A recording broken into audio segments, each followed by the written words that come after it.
একটা আর্টিস্টের ধাপ কিন্তু ফাইনাল ধাপ এটাই থাকে যে সে বড় পর্দায় কাজ করবে। সো যারা এখনো পিছনে পড়ে আছে ধরেন, তারা তো সামনে যেতে পারছে না, তারা এখন আমাকে টান দিতেই পারবে পিছন থেকে। পিছন থেকে যদি আমাকে টেনে ধরে তাহলেই হয়তো আমি আর সামনে যেতে পারবো না। So it's part of life. Suppose আপনারাই চিন্তা করবেন যে আমি যখন ফিল্ম শুরু করি, আমার ফিল্মের শুটিং শুরু করলাম, এরপর থেকে দেখি অনেক নেগেটিভ থিংস আসতেছে আমার লাইফে। দেন আমি বুঝলাম যে না, it's part of life.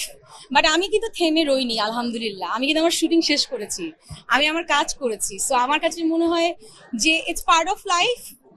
You have to take challenge and you have to complete the challenge.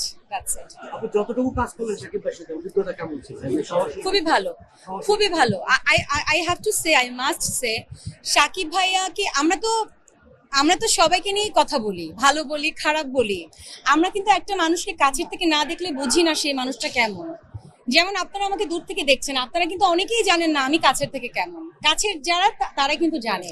So Shakib ভাইকে আমি যেটা দেখেছি কাজ করে, he is very professional artist. মানে এত মন দিয়ে এবং ডেডিকেশনালি কাজ করে। সো আমার কাছে এটাই মনে হয়েছে যে দূর থেকে একটা মানুষকে সহজেই জাজ করা আসলে উচিত না। সে আসলে হি ইজ আ সুপারস্টার।